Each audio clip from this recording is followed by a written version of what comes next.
Hello കൂട്ടുകാരെ, എന്നിലെ വീട്ടമ്മയോടൊപ്പമുള്ള 5am 30 days PSC study ചലഞ്ചിലേക്ക് ഏവർക്കും സ്വാഗതം. നിത്യജീവിതത്തിലെ രസതന്ത്രം എന്ന് പറയുന്ന ടോപ്പിക്കാണ് ഇന്ന് പഠിച്ചത്. പിപ്പറ്റ്, പ്യൂററ്റ് പോലുള്ള ലബോറട്ടറി ഉപകരണങ്ങൾ നിർമ്മിക്കാൻ ഉപയോഗിക്കുന്ന ഗ്ലാസ്സാണ് ബോറോസിലിക്കേറ്റ് ഗ്ലാസ്. ലബോറട്ടറി ഉപകരണങ്ങൾ നിർമ്മിക്കുന്നതിൻ്റെ വ്യാവസായിക ബ്രാൻഡാണ് ബോറോസിൽ. മോട്ടോർ വാഹനങ്ങളുടെയും വിമാനങ്ങളുടെയും വിൻഡ് ഷീൽഡുകളായിട്ട് ഉപയോഗിക്കുന്ന ഗ്ലാസ്സാണ് സേഫ്റ്റി ഗ്ലാസ്. ഇന്ദുപ്പ് എന്നറിയപ്പെടുന്നത് പൊട്ടാസ്യം ക്ലോറൈഡ് ആണ്. അപ്പക്കാരം അല്ലെങ്കിൽ ബേക്കിംഗ് സോഡ എന്നറിയപ്പെടുന്നത് സോഡിയം ബൈകാർബണേറ്റ് ആണ്.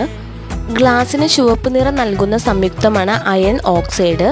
ഗ്ലാസിന് പച്ചനിറം നൽകുന്ന സംയുക്തം കോപ്പർ ഓക്സൈഡ്. ഗ്ലാസിന് നീല നിറം നൽകുന്ന സംയുക്തമാണ് കൊബാൾട്ട് ഓക്സൈഡ്. സോപ്പ് നിർമ്മാണത്തിന് ഉപയോഗിക്കുന്ന ആൽക്കലിയാണ് കാസ്റ്റിക് സോഡ. ഇത് രാസപരമായി സോഡിയം ഹൈഡ്രോക്സൈഡ് ആണ്. Thank you.